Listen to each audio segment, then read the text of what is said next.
얼마 전 유출된 미 국방부 보고서의 내용은 가히 충격적이었습니다. 한국을 여전히 조립만 하는 나라로 보고 있었던 미국 방산업계의 시각이 적나라하게 드러났거든요. 한국을 더욱 놀라운 것은 이들이 한국의 KF-21 보라매 프로젝트를 결국 실패할 것이라고 단정했다는 사실입니다. 그런데 정작 현장에 파견된 미국 전문가는 완전히 다른 결론에 도달했습니다. GE 에어로스페이스의 베테랑 감사관 줄리언 하트만이 바로 그 주인공이었죠. 30년 경력의 이 냉철한 전문가는 한국에 도착하기 전까지만 해도 기술 지원이 필요한 나라라는 선입견을 갖고 있었습니다. 하지만 닷새간의 현장 조사 후 그가 본사에 보낸 보고서는 워싱턴을 발칵 뒤집어 놓았습니다. 한국은 더 이상 우리의 도움이 필요 없다는 충격적인 결론 때문이었어요. 대체 그가 한국에서 무엇을 보았기에 이런 반전이 일어났을까요? 어떻게 된 일인지 지금 바로 알아보겠습니다. 잠깐만요. 혹시 지금 어디서 듣고 계신가요?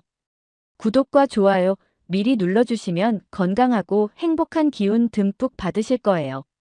저는 보고서를 믿습니다. 숫자만 보면 그 나라의 진짜 실력이 보이죠. 30년간 항공 엔진 감사 업무를 해오면서 배운 교훈입니다. 인천공항 입국장을 나서는 순간 가을 공기가 얼굴을 스쳤습니다. 낯선 침묵이었어요. 미국과는 다른 무언가 조용한 긴장감이 감돌았습니다. 전용차 뒷좌석에 앉아 창밖을 내다봤죠. 논밭이 지나가고 비닐하우스들이 어둠 속에서 희미하게 빛났습니다. 남쪽으로 4시간을 달려야 한다고 했어요. 휴대폰이 벌컥 진동했습니다. 본사 칼 로원 부사장의 음성 메일이었어요. 줄리언, 기술 보고서를 사업 보고서처럼 작성해줘. 우리 입장에서는 파트너십이 필요한 상황이야. 그 한 문장이 제 가슴에 무겁게 내려앉았습니다. 10년 전 기억이 스르륵 되살아났어요. 정치적 보고서에 타협했다가 프로그램이 사고로 이어졌던 그때 말입니다. 물론 직접적인 제 책임은 아니었지만요. 그래도 보고서는 사람을 죽일 수도 살릴 수도 있다는 걸 뼈저리게 깨달았습니다. 차창 밖 어둠이 깊어졌어요. 대한민국이라는 나라에 대해 알고 있는 건 많지 않았습니다. 한때 엔진을 사던 나라였죠. 라이선스 조립이나 하던 곳이었고요. 그런데 이번에는 독자 개발한 전투기 엔진을 평가하러 왔습니다. 믿기 어려운 일이었어요. KF-21이라고 부르는 기체의 심장부를 직접 보러 온 거였죠. 정말 가능할까? 속으로 중얼거렸습니다. 출장 가방을 무릎에 올려놓고 서류들을 꺼냈어요. 원래는 이틀이면 끝날 일정이었습니다. 데이터 몇 개 확인하고 형식적인 검토 보고서 작성하는 게 전부였죠. 하지만 칼 부사장의 진짜 목적은 따로 있었습니다. 기술 평가가 아니라 사업 리스크를 제거할 명분을 만드는 것이었어요. 한국 기술이 아직 부족하니 우리가 도와야 한다는 결론을 원했습니다. 차가 고속도로를 벗어나 산길로 접어들었어요. 가로등이 드문드문 나타났다가 사라졌죠. 정말 이런 곳에 엔진 시험장이 있을까 싶었습니다. 사막 한가운데에서도 엔진 시험장을 봐왔거든요. 네바다의 끝없는 모래밭, 텍사스의 메마른 평원 같은 곳에서요. 그런데 여기는 논소리와 밤의 벌레 소리만 들렸습니다. 볼펜 뚜껑을 딸깍 돌려 잠갔어요. 제가 결론을 내리기 전에 항상 하는 습관입니다. 마음을 정리하고 객관적으로 판단하려는 의식 같은 거였죠. 숫자는 거짓말을 하지 않는다. 스스로에게 다짐했습니다. 어떤 압박이 와도 어떤 정치적 고려가 있어도 말이에요. 제가 본 데이터가 진실이라면 그대로 쓸 생각이었습니다. 타협은 더 이상 하지 않으려고 했어요. 차가 천천히 속도를 줄였습니다. 앞쪽에 초소 같은 건물이 보였어요. 도착했습니다라는 운전기사의 말에 고개를 끄덕였죠. 밤 11시가 넘은 시간이었습니다. 이런 늦은 시간에 누가 나와서 맞이할까 싶었는데요. 초소 앞에 한 사람이 서 있었습니다. 하얀 작업복을 입은 중년 남성이었어요. 차에서 내리자 정중하게 인사했습니다. 안녕하세요. 장도현입니다. 안전관리 책임을 맡고 있어요. 그의 목소리는 조용했습니다. 과장된 환대도 없었고 어색한 영어도 아니었어요. 자연스러운 한국어였는데 저에게는 한국어로 번역되어 들렸죠. 철문이 삐걱 소리를 내며 열렸습니다. 구두 소리가 텅 빈 복도에 메아리 쳤어요. 먼 하늘에는 별빛만이 조용히 반짝였습니다. 내일 오전에 서명록 고문님을 만나실 수 있습니다. 장도현이 말했어요. 복도를 걸으며 주변을 둘러봤습니다. 화려하지 않았어요. 미국의 록히드나 보잉 시설과는 천지 차이였습니다. 하지만 묘한 느낌이 들었어요. 정돈되어 있었고 군더더기가 없었습니다. 마치 모든 것이 목적에 맞게 배치되어 있는 것 같았죠. 숙소로 안내받은 방은 단순했습니다. 침대와 책상, 그리고 작은 창문 하나뿐이었어요. 창밖으로는 어둠 속에 잠긴 산자락이 보였습니다. 짐을 정리하며 다시 한번 생각했어요. 정말 이곳에서 세계 수준의 항공 엔진이 나올 수 있을까요? 하지만 숫자는 거짓말하지 않습니다. 내일이면 모든 것이 명확해질 거예요. 제가 믿는 건 감정이 아니라 데이터니까요. 볼펜을 다시 한번 돌려 잠그고 침대에 누웠습니다. 멀리서 들리는 밤바람 소리가 낯설었어요. 하지만 어딘지 평화로웠습니다. 아침 6시에 눈이 떠졌습니다. 창밖을 보니 산자락이 연한 안개에 쌓여 있었어요. 미국에서는 볼 수 없는 풍경이었죠. 세수를 하고 간단히 정리한 후 식당으로 향했습니다. 복도를 걸으면서 주변을 더 자세히 살펴봤어요. 벽에는 각종 인증서와 안전수칙들이 붙어 있었습니다. 식당에 도착하니 몇 명이 이미 앉아 있었어요. 모두 작업복 차림이었습니다. 저를 보고 가볍게 고개를 끄덕이는 정도였죠. 어제 만났던 장도현이 다가왔습니다. 아침 식사 드세요. 서 고모님이 8시에 오신대요. 한식이었지만 입에 맞았습니다. 김치찌개와 밥, 그리고 몇 가지 밑반찬이었어요. 미국 출장에서 먹던 샌드위치와는 차원이 달랐죠. 식사를 마치고 밖으로 나왔습니다. 이제야 이곳의 전체 모습이 보였어요. 생각보다 규모가 컸습니다. 여러 동의 건물들이 산비탈을 따라 배치되어 있었어요. 그 사이사이로 포장도로가 깔끔하게 연결되어 있었죠. 멀리 활주로 같은 긴 콘크리트 구조물도 보였습니다. 정시 8시에 한 노인이 나타났습니다. 백발의 단정한 정장 차림이었어요. 걸음걸이가 느리지만 확고했습니다. 서명록입니다. 간단한 인사였어요. 그의 눈은 설명하지 않았습니다. 오로지 기다리고 있을 뿐이었어요. 마치 제가 먼저 무엇인가 말하기를 원하는 것 같았죠. 자료를 먼저 보겠습니다. 저는 습관적으로 말했어요. 서명록은 잠시 저를 바라봤습니다. 그리고 한마디만 했어요. 보여줄 게 많습니다. 그 말이 묘하게 마음에 걸렸어요. 보여줄 게 많다는 것이 어떤 의미일까요? 보통은 자료를 준비해뒀다거나 설명해드리겠다고 하는데 말이죠. 우리는 첫 번째 건물로 향했습니다. 엔진 시험동이라는 팻말이 붙어 있었어요. 철문을 열고 들어가는 순간 공기가 달랐습니다. 금속 냄새와 기름 냄새가 섞여 있었어요. 그리고 미세한 진동이 발밑에서 느껴졌습니다. 어딘가에서 기계가 돌아가고 있는 것 같았죠. 이곳에서 모든 시험이 이루어집니다. 서명록의 설명이 시작됐어요. 넓은 홀 안에 거대한 엔진이 설치되어 있었습니다. 미국에서 봤던 F404나 F414와 비슷한 크기였어요. 하지만 세부 구조는 확연히 달랐습니다. 얼마나 많은 시험을 했습니까? 제가 물었어요. 1600회 정도 됩니다. 그 숫자에 움찔했어요. 1600회라는 건 엄청난 양이었습니다. 보통 몇십 회에서 몇백 회 정도가 일반적이거든요. 사고는 없었습니까? 없습니다. 너무 단순한 대답이었어요. 미국에서라면 온갖 부연 설명이 따라왔을 텐데요. 물론 작은 문제들은 있었지만 같은 변명도 없었습니다. 서명록은 다른 구역으로 안내했어요. 그곳에는 컴퓨터들이 빼곡히 늘어서 있었습니다. 각종 그래프와 숫자들이 화면에 표시되고 있었죠. 젊은 엔지니어 한 명이 우리를 맞았습니다. 오세진입니다. 데이터 분석을 담당하고 있어요. 그의 표정은 담담했습니다. 저를 경계하는 기색도 과도하게 친절한 모습도 없었어요. 그냥 일상적인 업무 상대를 대하는 태도였죠. 원본 데이터를 볼 수 있습니까? 물론이죠. 모든 걸 열어드릴게요. 그 말에 좀 놀랐습니다. 보통은 검토 후에 또는 허가를 받고라는 단서가 붙거든요. 하지만 오세진은 바로 화면을 켰어요. 숫자들이 쏟아지기 시작했습니다. 온도, 압력, 회전수, 추력 데이터들이었어요. 제가 30년간 봐온 바로 그런 숫자들이었죠. 그런데 뭔가 이상했습니다. 너무 깔끔했어요. 실패나 이상 수치들이 거의 보이지 않았습니다. 이상 데이터는 어디 있습니까? 여기 있습니다. 오세진이 다른 폴더를 열었어요. 그제야 보였습니다. 실패 기록들이 빼곡히 쌓여 있었어요. 초기 몇백 번의 시험에서는 문제가 많았습니다. 진동 초과, 온도 이상, 연소 불안정 등등. 하지만 갈수록 문제가 줄어들었어요. 최근 수백 번의 시험은 거의 완벽했습니다. 미국의 검증된 엔진들과 비교해도 손색 없는 수준이었어요. 조작하지 않았습니까? 직설적으로 물었습니다. 오세진은 기분 나쁜 기색 없이 대답했어요. 의심하셔야 정상입니다. 그래서 원본이 있는 거예요. 그는 또 다른 화면을 켰습니다. 실시간 센서 데이터였어요.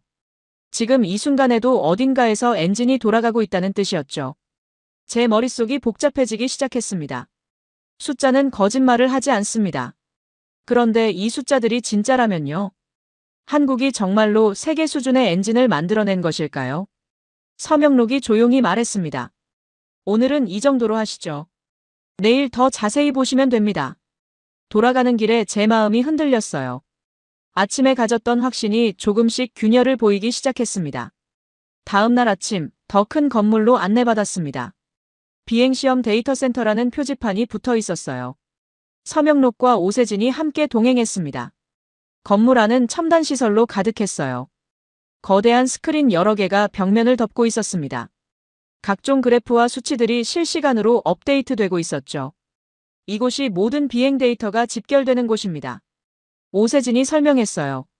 중앙 콘솔에 앉아 키보드를 두들겼습니다. 딸깍, 딸깍 소리가 조용한 실내에 울렸어요. 그리고 화면에 엄청난 양의 데이터가 나타나기 시작했습니다. KF-21 보라매의 모든 비행 기록입니다. 제 눈이 커졌어요. 스크롤을 내려도 데이터가 끝나지 않았습니다. 날짜별로, 시간별로 빼곡히 기록되어 있었어요. 몇 번이나 비행했습니까? 1600회 정도입니다. 그 숫자를 다시 들으니 더욱 충격적이었어요. F-35 개발 과정에서도 이 정도 비행 횟수는 드물었거든요. 오세진이 다른 화면을 켰습니다. 시험 조건별 분류 데이터였어요. 적어도 비행, 고고도 비행, 기동성 테스트, 무기 시스템 연동. 항목들을 하나씩 읽어가며 속으로 계산했습니다. 13,000개가 넘는 세부 시험 조건이었어요. 이 모든 걸 다 했다는 겁니까? 네, 빠진 건 없습니다. 믿기 어려웠습니다. 미국에서도 이런 체계적인 시험은 록히드 정도에서나 가능한 일이었거든요. 그런데 더 놀라운 건 따로 있었어요. 사고 기록을 보여주세요. 제가 요청했습니다. 오세진의 손가락이 잠시 멈췄어요. 그리고 새로운 화면을 켰습니다. 안전사고 0건, 기체 손실 0건, 파일럿 부상 0건. 숫자들이 제 머릿속을 강타했습니다. 1600번의 비행에서 단 한 번의 사고도 없었다는 거였어요.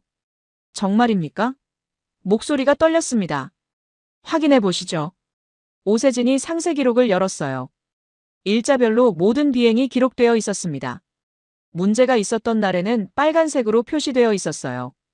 초기에는 빨간색이 많았습니다. 엔진 출력 부족, 조종 계통 이상, 착륙 장치 문제 등등. 하지만 모두 지상에서 발견된 문제들이었어요. 비행 중 사고는 정말로 한 건도 없었습니다. 제 가슴이 두근거리기 시작했어요. 30년간 항공업계에서 일하면서 이런 기록은 처음 봤습니다. 이 데이터를 조작할 이유가 있습니까? 직설적으로 물었어요. 서명록이 차분하게 대답했습니다. 조작할 필요가 없습니다. 우리는 실패를 숨기지 않거든요. 그 말에 뭔가 찌릿한 느낌이 들었어요. 미국에서는 항상 성공만 부각하려고 했거든요. 실패 데이터는 최대한 축소하거나 숨기려고 했죠. 실패 기록도 보여드릴까요? 오세진이 물었습니다. 고개를 끄덕였어요. 새로운 폴더가 열렸습니다. 개발 과정 실패 기록이라는 제목이었어요. 이번에는 정말 엄청난 양의 데이터가 쏟아졌습니다. 수천 번의 지상시험 실패 기록들이었어요. 엔진 폭발, 시스템 오류, 소재 결함, 설계 문제. 상상할 수 있는 모든 종류의 실패가 기록되어 있었습니다. 하지만 놀라운 건 그 체계성이었어요. 모든 실패에 대해 원인 분석이 되어 있었습니다. 그리고 해결 과정까지 상세히 기록되어 있었죠. 42개월. 제가 중얼거렸어요. 네, 42개월간 이런 과정을 거쳤습니다.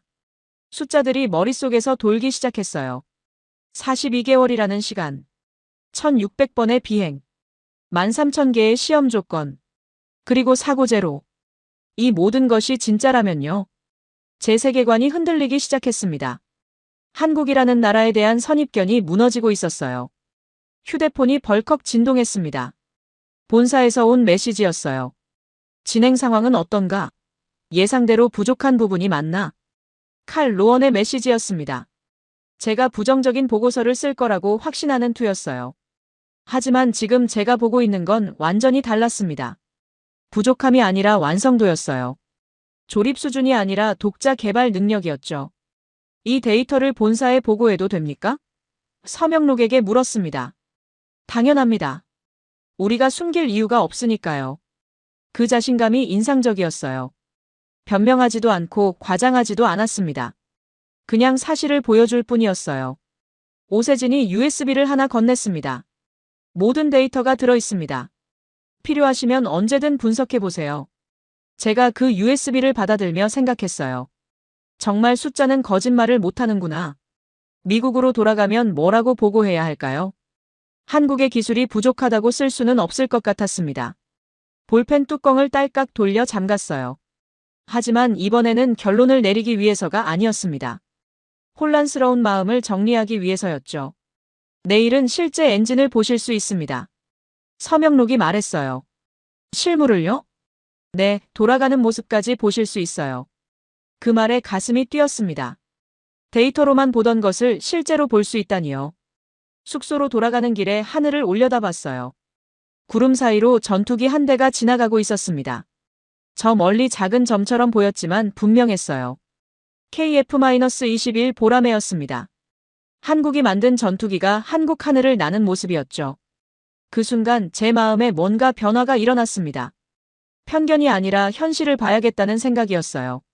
숫자가 말하는 진실을 받아들여야겠다는 결심이었죠. 방에 돌아와 노트북을 켰습니다. 워싱턴에 있는 리사 가넷에게 중간 보고를 보내야 했어요. 키보드에 손을 올리고 잠시 망설였습니다. 뭐라고 써야 할까요? 결국 짧게 한 문장만 적었어요. 예상과 다릅니다.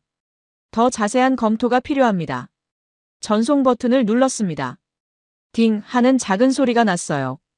그 소리가 제 변화의 시작을 알리는 신호 같았습니다. 3일째 아침 가장 큰 건물로 안내받았습니다. 종합정비동이라는 표지판이 붙어 있었어요. 서명록과 함께 새로운 인물이 나타났습니다. 정아린입니다. 엔진 개발 책임을 맡고 있어요. 중년 여성이었는데 작업복에 기름 얼룩이 묻어 있었습니다. 화장기 없는 얼굴이지만 눈빛이 또렷했어요. 악수를 할 때 손에 굳은 살이 만져졌습니다. 건물 안으로 들어가니 규모가 어마어마했습니다. 천장이 5층 건물 높이였어요. 거대한 크레인들이 머리 위로 지나다니고 있었죠. 여기서 모든 엔진을 조립하고 시험합니다. 정아린의 설명이 시작됐어요. 바닥에는 여러 대의 엔진이 놓여 있었습니다. 어떤 건 완성된 상태였고 어떤 건 분해되어 있었어요. 기술자들이 조용히 작업하고 있었습니다. 정아린이 하나의 엔진 앞에서 멈췄어요. 이게 최신 버전입니다. 제가 다가가서 자세히 살펴봤습니다. 터빈 블레이드의 정교함이 놀라웠어요. 미국 제품과 비교해도 전혀 뒤떨어지지 않았습니다. 이 소재는 어디서 구했습니까? 직접 개발했습니다. 그 대답이 의외였어요. 보통은 외국에서 수입하거나 라이선스를 사는 게 일반적이거든요. 정말 독자 개발입니까? 정아린이 다른 구역으로 안내했습니다. 거기엔 각종 실험 장비들이 늘어서 있었어요. 금속 시편들과 측정 기계들이 빼곡했습니다. 모든 소재를 여기서 테스트합니다. 46년 동안 축적된 데이터가 있어요. 46년이라는 숫자가 머릿속에 박혔습니다. 한국이 항공 엔진에 도전한 지 그렇게 오래됐다는 뜻이었어요. 컴퓨터 화면을 보여줬습니다. 온갖 그래프와 수치들이 가득했어요. 온도별, 압력별, 시간별로 세분화된 데이터였습니다. 이게 다 필요한 겁니까? 네, 하나라도 빠지면 문제가 생깁니다. 정아린의 목소리에는 확신이 있었어요. 이론이 아니라 경험에서 나오는 확신이었습니다. 다음 구역은 더욱 인상적이었어요. 실물 크기의 엔진이 시험대에 고정되어 있었습니다. 각종 센서들이 온몸에 달려 있었어요. 지금 시험 중입니다. 웅웅 하는 낮은 소리가 들렸어요. 엔진이 천천히 회전하고 있었습니다. 진동이 바닥을 타고 발끝까지 전해왔어요. 모니터에는 실시간 데이터가 흘러가고 있었습니다. 온도, 압력, 회전수 모든 게 정상 범위였어요. 얼마나 오래 돌릴 수 있습니까? 연속 24시간은 문제 없습니다. 24시간 연속 가동이라는 건 대단한 거였어요. 내구성 측면에서 세계 최고 수준이라는 뜻이었거든요. 그때 휴대폰이 요란하게 울렸습니다. 본사에서 온 전화였어요. 칼 로원의 목소리가 들렸습니다. 줄리언, 상황이 어떤가? 아직 검토 중입니다. 너무 오래 걸리는 것 같은데. 예상한 대로 문제가 많나? 제가 잠시 망설였어요. 지금까지 본 것들이 머릿속을 스쳐갔습니다. 예상과는 다릅니다. 다르다는 게 무슨 뜻인가? 더 자세한 분석이 필요합니다. 칼의 목소리가 차가워졌어요. 자세한 분석? 우리가 원하는 건 명확한 결론이야. 기술 파트너십이 필요하다는 결론 말이지. 그 말에 뭔가 찜찜한 기분이 들었습니다. 결론이 먼저 정해져 있다는 느낌이었어요. 사실을 바탕으로 보고서를 쓰겠습니다. 사실보다는 비즈니스 관점에서 접근해야 해. 전화가 끊어졌습니다. 정아린이 제 표정을 보고 있었어요. 어려운 상황이신 것 같은데요. 조금 복잡합니다. 정아린이 다른 자료를 보여줬어요. 두꺼운 폴더였는데 실패 기록이라고 적혀 있었습니다. 이것도 보세요. 폴더를 열어보니 엄청난 양의 서류가 들어 있었어요. 모두 실패한 시험들의 기록이었습니다. 첫 페이지부터 읽어 내려갔어요. 1978년 첫 시도부터 시작해서 수없이 많은 실패가 기록되어 있었습니다. 폭발, 화재, 진동, 소음, 출력 부족. 상상할 수 있는 모든 문제가 다 일어났었어요. 하지만 놀라운 건 포기하지 않았다는 점이었습니다. 매번 실패할 때마다 원인을 분석하고 개선했어요. 그리고 다시 도전했습니다. 왜 이런 기록을 보관합니까? 실패는 자산입니다. 같은 실수를 반복하지 않기 위해서요. 그 말이 가슴에 와닿았어요. 미국에서는 실패를 감추려고만 했거든요. 하지만 여기서는 실패를 배움의 재료로 여기고 있었습니다. 마지막 페이지에 도달했어요. 최근 몇 년간은 실패가 거의 없었습니다. 모든 시험이 성공적으로 끝났다고 기록되어 있었어요. 이제는 실패하지 않는단 말입니까? 실패할 이유가 없어졌어요. 모든 문제를 다 겪어봤거든요. 정아린의 말에는 자부심이 묻어 있었습니다. 오만이 아니라 경험에서 나오는 자신감이었어요. 엔진 소리가 바뀌었습니다. 회전수가 올라가면서 더 높은 음으로 변했어요. 하지만 진동은 오히려 줄어들었습니다. 최대 출력 테스트입니다. 모니터의 숫자들이 빠르게 변했어요. 온도와 압력이 급상승했지만 모든 게 안전 범위 안이었습니다. 그 순간 제가 깨달은 게 있었어요. 숫자는 정말로 거짓말을 하지 않는다는 것이었습니다. 그리고 제 눈앞의 숫자들은 모두 진짜였어요. 한국이 정말로 세계 수준의 엔진을 만들어낸 거였습니다. 혼자 힘으로 말이죠. 볼펜 뚜껑을 딸깍 돌려 잠갔어요. 하지만 이번에는 확신에 찬 동작이었습니다. 더 이상 의심할 이유가 없었거든요. 저녁 늦게 숙소로 돌아왔는데 전화가 걸려왔습니다. 칼 로원이었어요. 시간을 보니 미국은 아침 시간이었습니다. 줄리언, 솔직히 말해보자. 목소리가 평소보다 날카로웠어요. 무슨 말씀입니까? 한국에서 뭘 보고 있는 거야? 내 중간 보고서를 읽어봤는데 이상해. 제가 보낸 짧은 보고서를 말하는 거였죠. 예상과 다르다고 쓴 바로 그 문장 말입니다. 사실을 보고한 겁니다. 사실? 줄리언, 우리가 원하는 건 사실이 아니야. 결론이야. 그 말에 뭔가 서늘한 기분이 들었어요. 칼의 진짜 의도가 드러나고 있었습니다. 어떤 결론을 원하십니까? 한국 기술이 아직 부족하다는 결론. 우리가 파트너십을 통해 도와야 한다는 결론 말이야. 직설적으로 나왔습니다. 기술 평가가 아니라 사업적 결론을 강요하고 있었어요. 하지만 제가 본 데이터는 해석하기 나름이야. 같은 숫자라도 어떻게 포장하느냐에 따라 달라진다고. 그 순간 10년 전 기억이 떠올랐습니다. 정치적 보고서에 타협했다가 사고로 이어졌던 그때요. 똑같은 상황이 반복되고 있었어요. 저는 제가 본 것만 쓸 겁니다. 줄리언, 현실을 봐. 이건 기술 보고서가 아니라 사업 보고서야. 칼의 목소리가 위협적으로 변했어요. 회사에서는 내가 우리 입장을 이해하길 바라고 있어. 개인적인 양심보다는 조직의 이익을 생각하라고. 그 말이 제 마음을 흔들었습니다. 지휘에서 30년을 일했거든요. 회사에 대한 충성심이 있었어요. 하지만 동시에 또 다른 목소리도 들렸습니다. 정직한 데이터 분석이야말로 진짜 회사를 위하는 일이라는 목소리였어요. 더 시간이 필요합니다. 시간? 이미 충분히 줬어. 내일까지 초안을 보내라. 전화가 끊어졌습니다. 방 안이 갑자기 조용해졌어요. 창밖을 내다봤습니다. 산자락에 달빛이 내려앉아 있었어요. 고요하고 평화로운 풍경이었습니다. 노트북을 켜고 보고서 초안을 작성하기 시작했어요. 하지만 키보드에 손을 올리고는 멈춰섰습니다. 뭘 써야 할까요? 칼이 원하는 대로 써야 할까요? 아니면 제가 본 진실을 써야 할까요? 휴대폰이 다시 울렸습니다. 이번에는 문자였어요. 줄리언, 회사 차원에서 이번 프로젝트가 중요하다. 개인적인 감정은 접어두고 큰 그림을 보라. 마이너스 칼. 큰 그림이라는 말이 씁쓸했어요.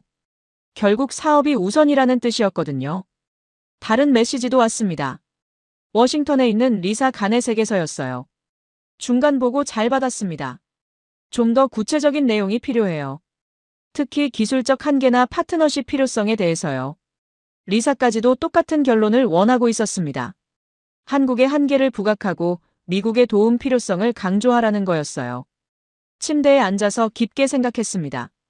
지난 3일 동안 본 것들이 머릿속을 스쳐갔어요. 1600번의 시험, 13,000개의 시험 조건, 사고제로 기록, 46년간 축적된 데이터. 이 모든 것이 거짓말일까요? 아니면 제가 착각하고 있는 걸까요? 아니었습니다. 숫자는 거짓말을 하지 않았어요. 한국이 정말로 세계 수준의 기술을 확보한 게 맞았습니다. 그런데 왜 본사에서는 반대 결론을 원할까요? 갑자기 깨달았어요. 기술적 우열이 문제가 아니었습니다. 사업적 이해관계가 문제였어요. 한국이 독자 기술을 확보하면 지위의 시장 점유율이 줄어들 거였어요. 그래서 파트너십이라는 이름으로 기술 종속을 유지하려는 거였죠. 칼 로원의 진짜 목적이 보였습니다. 한국 기술을 평가절하해서 미국 의존성을 높이려는 것이었어요. 제 양심이 흔들렸습니다. 회사를 배신할 수는 없었지만 진실을 왜곡할 수도 없었어요. 볼펜을 꺼내서 뚜껑을 열었습니다. 평소 같으면 한 번 돌려서 잠갔을 텐데요. 이번에는 그냥 열어둔 채로 놔뒀어요. 결심을 내린 거였습니다. 제가 본 것을 그대로 쓰기로 한 거였어요. 키보드를 두들기기 시작했습니다. 첫 문장부터 명확하게 적었어요. 한국의 항공 엔진 기술은 세계 최고 수준에 도달했다. 그 문장을 쓰고 나니 마음이 한결 편해졌습니다. 비로소 제 자신에게 정직해진 기분이었어요. 계속해서 객관적인 데이터들을 정리했습니다. 시험 횟수, 성공률, 기술적 완성도 모든 것을 있는 그대로 적었어요. 마지막 문장은 이렇게 마무리했습니다.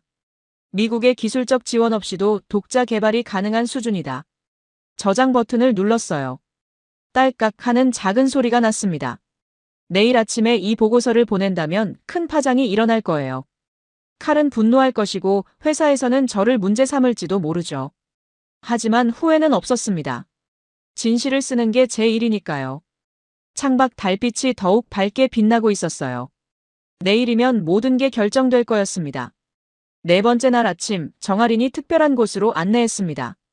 산 깊숙한 곳에 숨겨진 연구소였어요. 외부에서는 전혀 보이지 않는 곳이었습니다. 여기가 진짜 심장부입니다. 철문을 여는 순간 완전히 다른 세상이 펼쳐졌어요. 최첨단 시설들이 가득했습니다. 미국의 어떤 연구소와 비교해도 뒤떨어지지 않을 정도였어요. 놀라셨죠? 정아린이 웃으며 말했습니다. 이런 시설이 있는 줄 몰랐습니다. 보여주고 싶지 않았던 게 아니라 때가 되지 않았었어요. 복도를 따라 걸으며 각종 연구실을 지나쳤습니다. 소재 연구실, 연소기 개발실, 터빈 설계실. 모든 곳에서 연구원들이 열심히 작업하고 있었어요. 가장 안쪽에 있는 방에 도착했습니다. 종합 시뮬레이션실이라는 표지판이 붙어 있었어요. 들어가자마자 거대한 화면들이 눈에 들어왔습니다. 3차원 엔진 모델이 실시간으로 돌아가고 있었어요. 온갖 데이터들이 화려하게 표시되고 있었죠. 이게 뭡니까? 디지털 트윈입니다. 실제 엔진과 똑같이 작동하는 가상 모델이에요. 젊은 연구원이 설명해줬습니다. 김민수라고 자기소개했어요. 이 시뮬레이션으로 모든 상황을 미리 테스트할 수 있습니다. 화면을 조작하자 엔진이 다양한 조건에서 작동했어요. 고온, 저온, 고압, 저압. 모든 극한 상황이 시뮬레이션으로 구현됐습니다. 실제 테스트 전에 이미 모든 걸 검증하는 거군요. 맞습니다. 그래서 실제 테스트에서는 실패가 거의 없어요. 그제야 이해가 됐습니다. 왜 한국의 시험 성공률이 그렇게 높았는지 말이에요. 미리 모든 변수를 시뮬레이션으로 검증했기 때문이었습니다. 다른 방으로 이동했습니다. 여기는 실물 엔진들이 전시되어 있었어요. 시대별로 개발된 엔진들이 순서대로 놓여 있었습니다. 첫 번째 엔진은 정말 조잡했어요. 외국 엔진을 분해해서 따라 만든 티가 역력했습니다. 하지만 갈수록 정교해졌어요. 이게 첫 번째 시도작입니다. 정아린이 가장 오래된 엔진을 가리켰어요.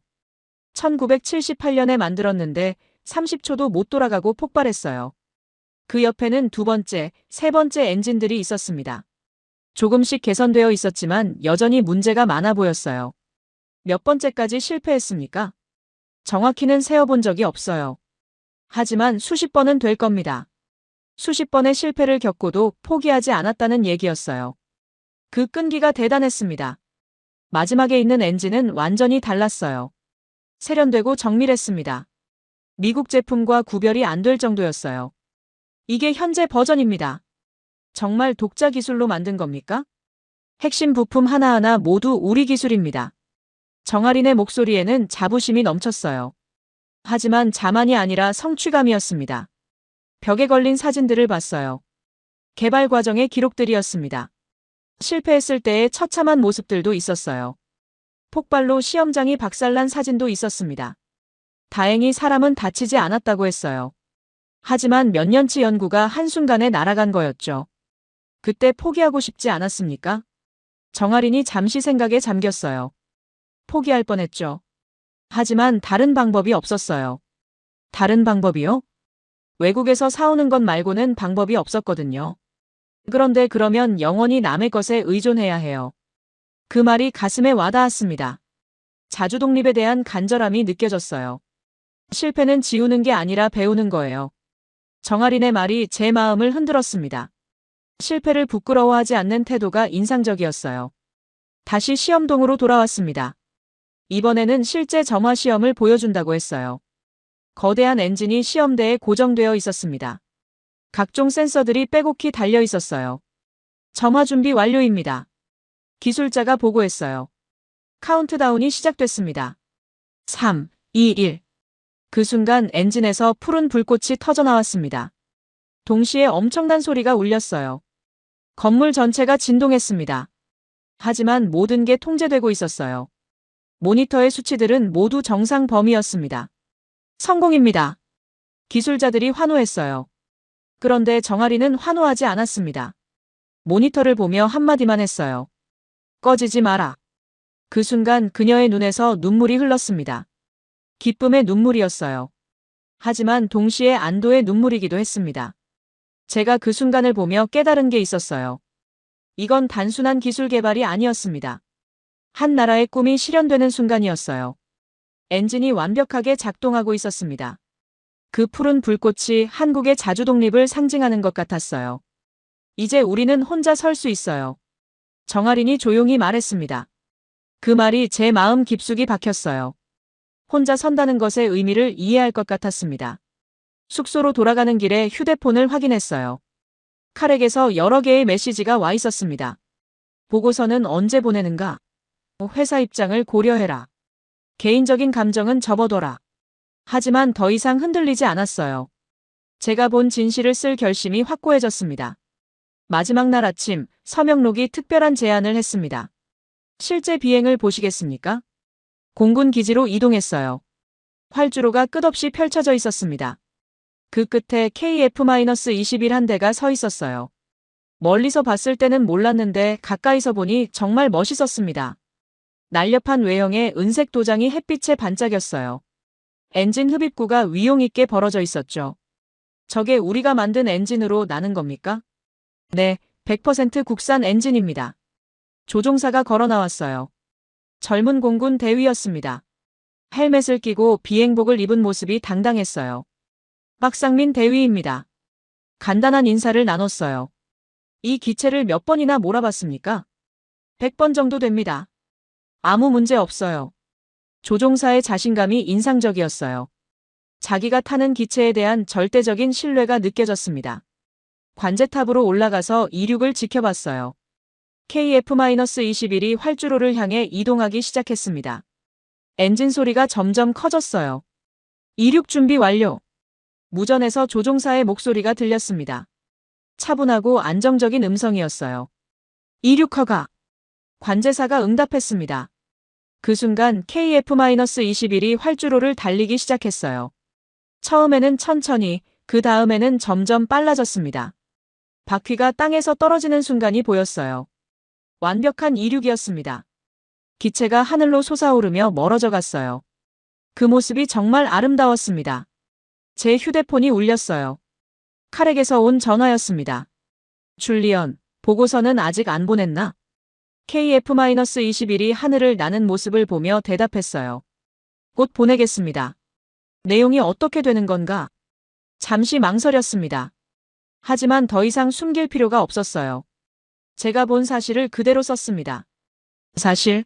무슨 사실? 한국의 기술이 세계 최고 수준이라는 사실입니다. 전화기 너머로 칼의 한숨 소리가 들렸어요. 줄리언, 정신 차려. 그게 회사에 도움이 되는 결론인가? 회사에 도움이 되는 건 정확한 정보입니다.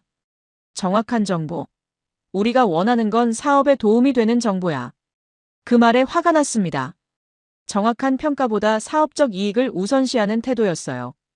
그렇다면 다른 사람을 보내십시오. 뭐라고? 저는 제가 본 것만 쓸 겁니다. 칼의 목소리가 위협적으로 변했어요. 줄리언, 회사에서의 내 위치를 생각해봐. 이런 식으로 나오면 곤란해질 거야. 협박이었습니다.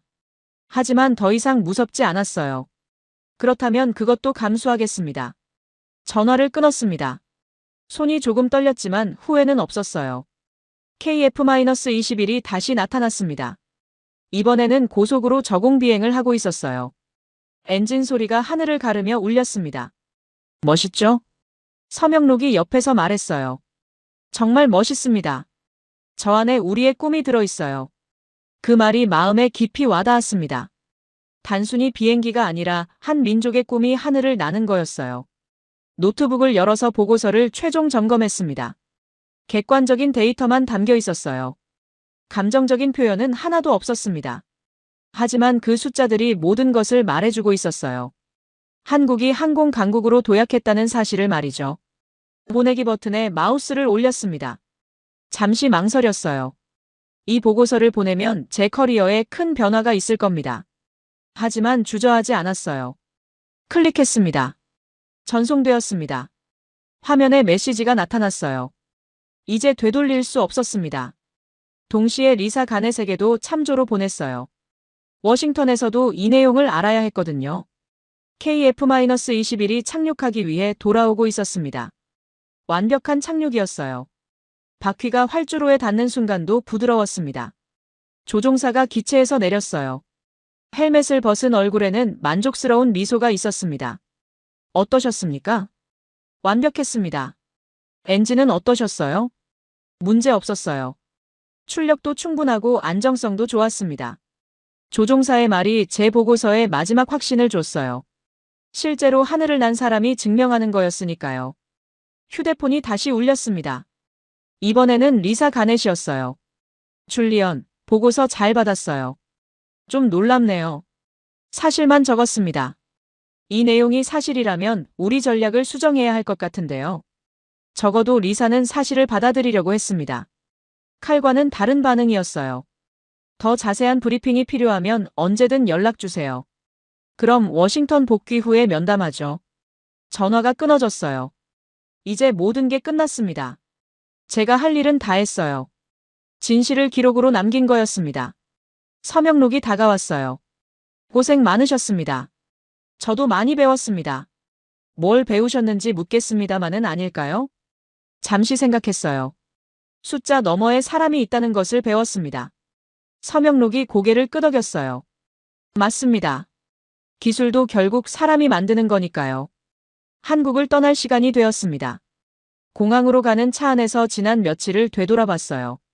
편견을 가지고 왔다가 진실을 보고 가는 여행이었습니다. 제 자신에 대해서도 많이 알게 됐어요. 볼펜 뚜껑을 마지막으로 한번 돌려봤습니다.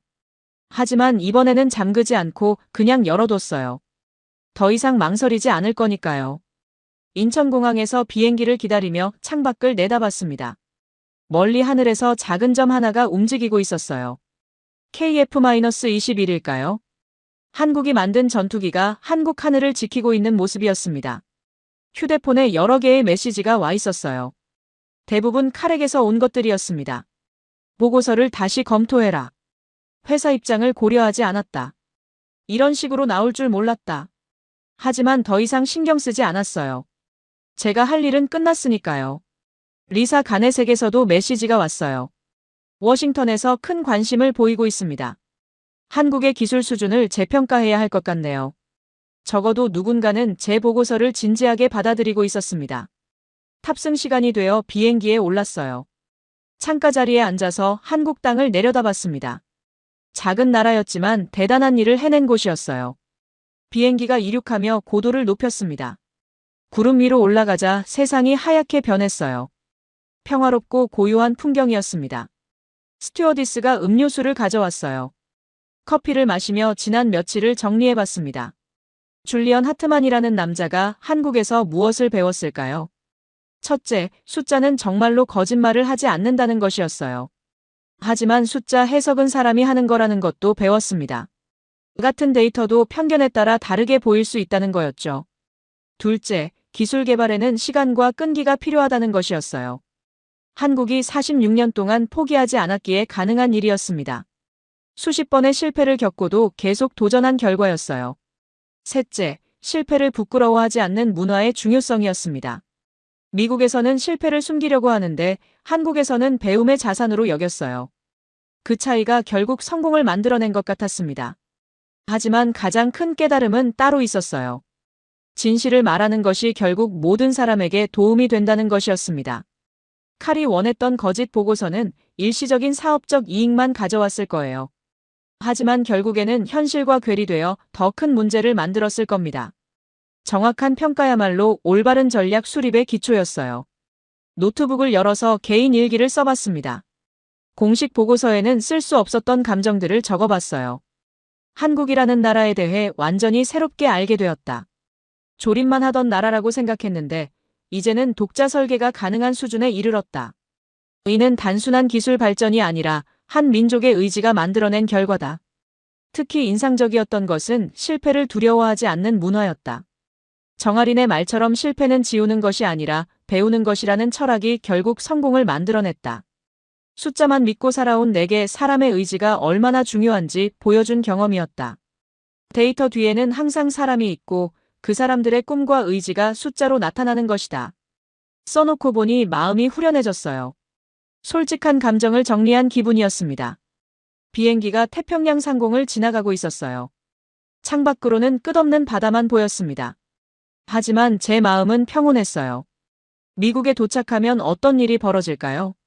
칼은 제게 화를 낼 거고 회사에서도 문제 삼을지 모르죠. 하지만 후회는 없었어요. 제가 믿는 바를 지켰으니까요. 휴대폰을 다시 확인해 봤습니다. 새로운 메시지가 와 있었어요. 서명록에게서였습니다. 좋은 여행 되세요. 진실을 기록해 주셔서 감사합니다. 그 짧은 메시지가 제 마음을 따뜻하게 했어요. 제가 한 일이 의미 있었다는 확신을 줬습니다. 정아린에게서도 메시지가 왔어요. 우리 엔진이 하늘을 나는 모습을 보여드릴 수 있어서 기뻤습니다. 앞으로도 더 좋은 엔진을 만들겠습니다. 그녀의 자신감이 느껴지는 메시지였어요. 더 이상 외국 기술에 의존하지 않겠다는 의지가 담겨 있었습니다. 비행기가 점점 미국 땅에 가까워지고 있었어요. 하지만 제 마음의 일부는 여전히 한국에 남아있는 것 같았습니다. 그곳에서 본 사람들의 열정과 의지가 잊히지 않았어요.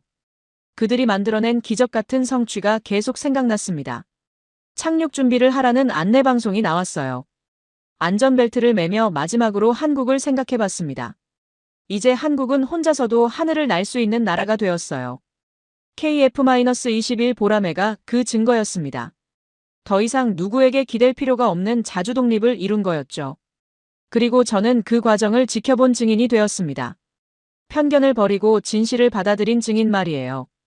볼펜을 꺼내서 뚜껑을 열었습니다. 이번에는 돌려 잠그지 않았어요. 더 이상 망설이지 않을 거니까요. 비행기가 활주로에 착륙했습니다. 미국 땅에 돌아왔지만 제 마음은 달라져 있었어요. 세상을 보는 눈이 바뀌었습니다. 편견 대신 사실을, 추측 대신 확인을 중시하게 됐어요. 공항에서 나오며 하늘을 올려다봤습니다. 저 멀리 한국에서는 보라매가 오늘도 하늘을 날고 있을 거예요.